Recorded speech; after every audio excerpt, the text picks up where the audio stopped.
Where am I looking, by the way? Yeah. You asking questions? Yeah. Are you guys still using this mic?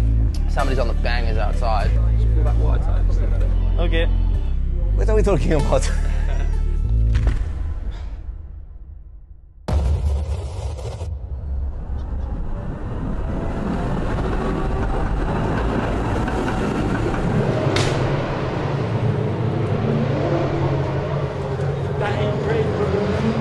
Okay.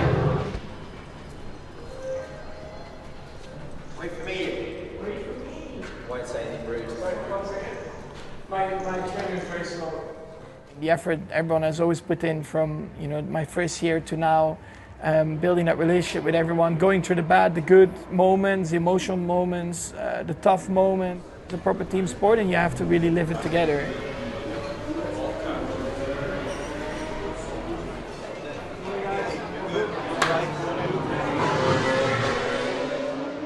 I tell you what, we nearly crossed paths. When I left, he was already announced for us to come for a test, and he was 16 at the time, so it was a big story. I moved to the FIA, and because of Max, we completely had to rethink the super license systems. Obviously, you never have only one reason to do such a deep work, but he was very much a strong trigger of it. There's so many moments. Just walking up to the factory door in Milton Keynes for the first time, then you realize, okay, I'm in Formula One now.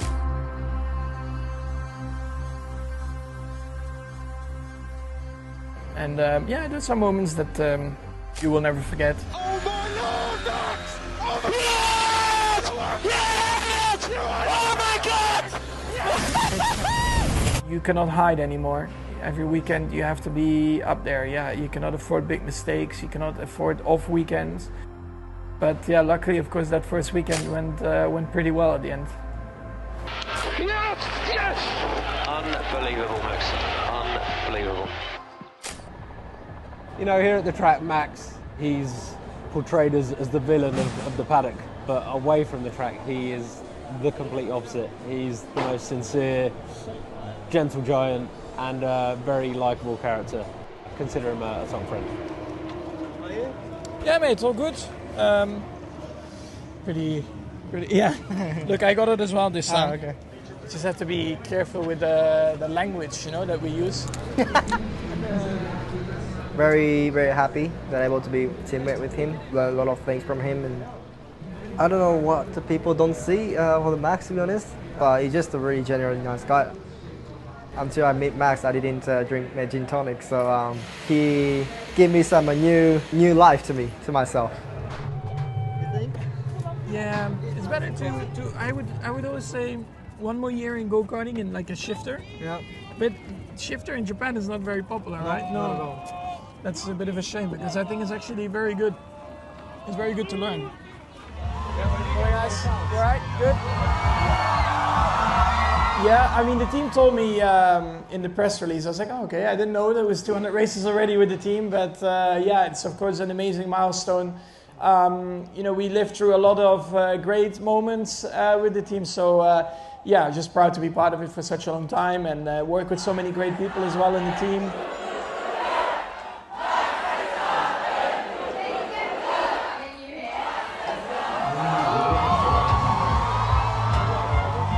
All right.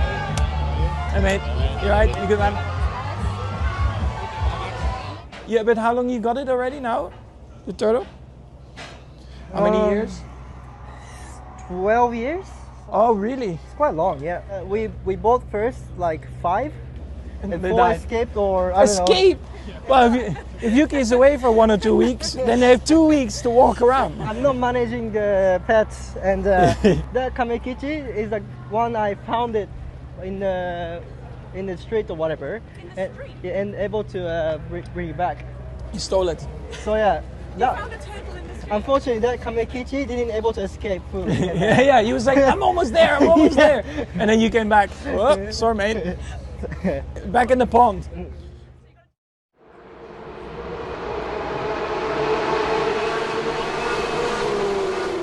I take a picture with him? Yeah. You sure you want a picture with him? No. Thank you, mate. think you can get 1 second. You have 1 second. 1 second is a lot. Not for you, mate. Best of luck. And Henry now is going to look to the outside and go on the attack up to Santa Pointra. Who was out there? Henry now. When the news broke that I will join the team, I remember seeing Isaac, and the only thing he could say was, "Laurent, you are going to work with Max." Yeah, I know, it's great. Say, no, but you don't realize you are going to work with Max. You know that's the effect he has on the fans we know, but also on his colleagues, you know, on the other drivers. I think Max is possibly the most misunderstood driver on the grid. Maybe that's because he doesn't like to do all this kind of stuff, which I don't blame him for. You know, if I have any request, any advice, I want to receive any questions, he's here and he's very open. Maybe he doesn't show this, you know, to the cameras, or people don't actually see how great of a person he is and how good of a heart he has for, you know, young people, and how much he's willing to help. I think something I probably won't forget was my first weekends coming into Formula One in Zandvoort, and it was a very last minute sort of situation that I was driving. It wasn't expected, and I had a lot of emotions trying to get ready for it, and he was very good to me and basically just gave me some advice on trying to enjoy it and remember that it's obviously what we've all worked our whole lives to get to, and to hear that from him was something I didn't expect, honestly, and something I appreciated a lot at the time. Everything he achieved in the sport, and still how humble he is, you know, it's an aim for every driver, you know, to keep in that level. You know, I need to watch at someone's on board. I'm always picking Max because I think he's the reference to me. He's a completely racing addicted guy. He's switching off, he's watching racing, but maybe not Formula One, but other things. And I really admire this because it shows how much committed he is to racing overall, not only Formula One. I think it's always just very important to just stay true to yourself. That is sitting here, but also being with the guys. I mean, you know, we all had our moments of success, and of course, success can you can get used to. But at the end of the day, it's just important that you always want to try and be better. You always try and want more, but in a healthy way, you know, and not suddenly try to feel like you're a rock star. For me, what has always been really nice, feels like a second family, you know, when I'm here. That's why I feel like, you know, when I walk into the garage, there's nothing that feels off or weird. You know, you're just one of the boys and you just jump in the car.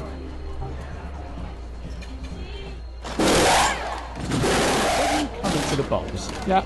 Do you slam your brake when you see the ball? Do you feather? No, you have to be quite gentle. Otherwise, you lock up. I do that in grid stop practice, man. Getting on the marks ain't so easy. Yeah, because I wait for that. The brakes are cold. Your brake, when you do it, your brakes are cold, so the carbon doesn't bite. When I come in, they're quite hot-ish because of the to get it bang on that mark every time. It's just because the carbon then doesn't really grip. It's not made for just to.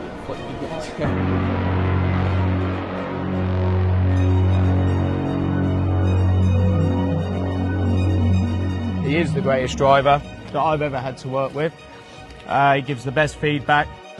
He's one of the boys. He's one of the boys. You can talk to him about everything, and then he gets in the car and he's the greatest there is.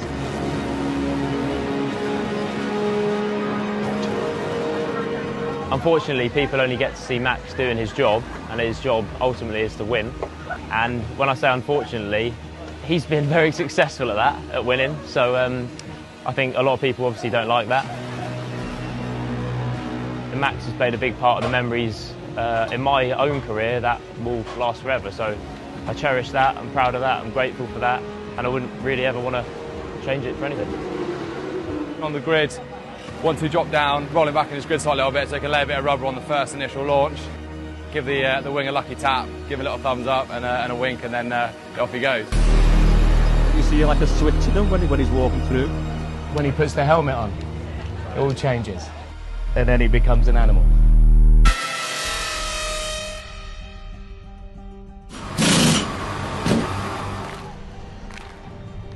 Max's limitation is stubbornness. He knows best, and that is an engineering challenge to try and get yourself under his skin and into his head. I've come to accept that even if at the time he refuses to take in your recommendation, actually he is absorbing it like a sponge, and he won't admit it, but he will then go and do what you must. The team understands what he needs to get the best out of the car. He understands what the team needs in terms of feedback and what he needs to provide for the development of the car, not only for the current car but for future years, and that is going to be critical with changing regulations for next year as well. I think we underestimate the effect that Max had and has on the whole single-seater pyramid. A way to look at Formula One, a way to love the sport at 360 degrees in the car, outside of the car. And that's what a lot of the kids out there, fundamentally they feel like that. They just dream about racing cars day and night, and Max shows them that, yeah, that's actually how you get to be the best of them. And that effect, I think we probably will need years and more, maybe more, to understand how much of an imprinting it gave. Max is clearly a generational talent. He's followed in recent years Schumacher, Lewis, and he has taken on that mantle. And I think what he's brought to this paddock is that you see it in his relationship with the rookies nowadays. They're all looking up to him and aspiring to be him and to achieve what he's achieved. So I think Formula One needs to be grateful for that.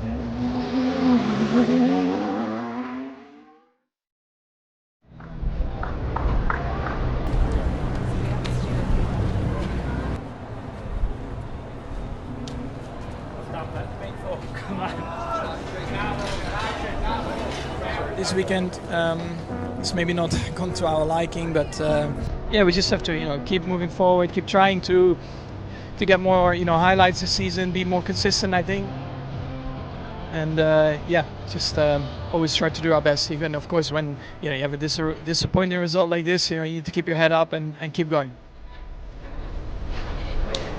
How about the summer break? Yeah, you do.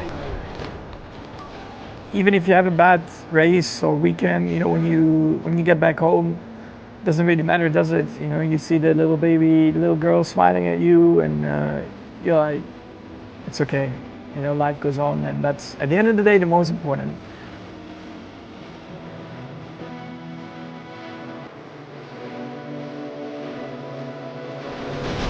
Of course, your little family.